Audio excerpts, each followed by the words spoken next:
Modern commercial airliners cruise at roughly 600 miles per hour, flying right on the edge of the sound barrier.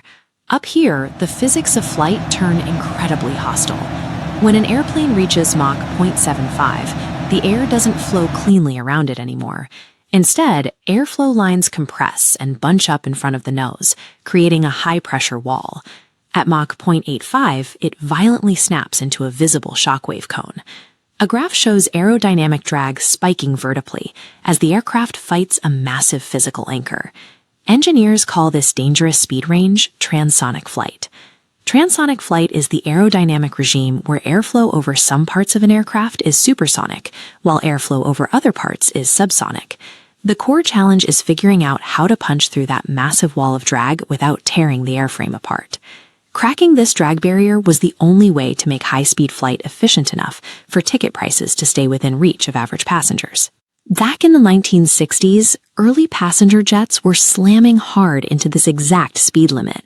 The sheer force of the drag threatened to stunt the entire aviation industry.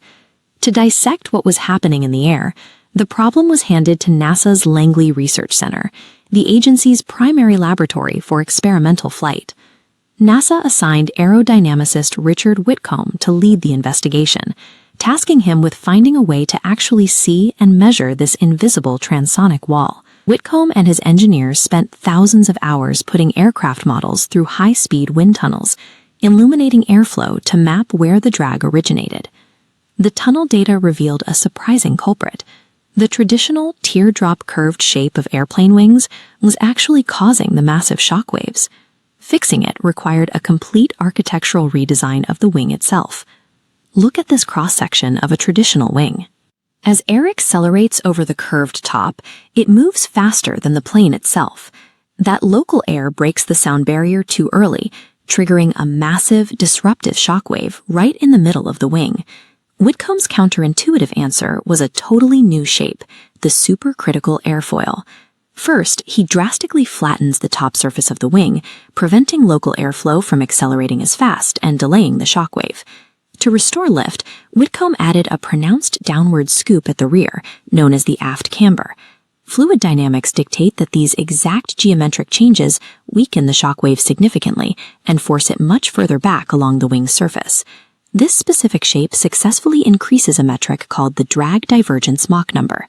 This number is the exact speed an aircraft reaches before aerodynamic resistance starts to exponentially spike.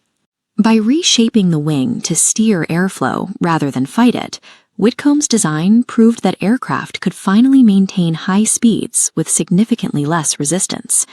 Fast forward to today, and that geometric breakthrough from the 1960s serves as the unseen foundation of modern commercial aviation. Every major commercial long-haul airliner operating right now utilizes a highly refined variation of Whitcomb's supercritical wing geometry. The core economic benefit is efficiency.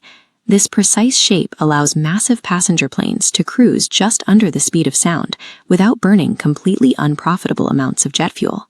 While military fighter jets can use raw engine thrust to brute force their way straight past the sound barrier, commercial airliners have to rely entirely on aerodynamic finesse. Without this exact wing shape, international flights would be drastically slower, or the fuel costs would make tickets prohibitively expensive for the average traveler. The massive, high-speed network of modern air travel ultimately relies on a brilliant, precise change to a single geometric curve.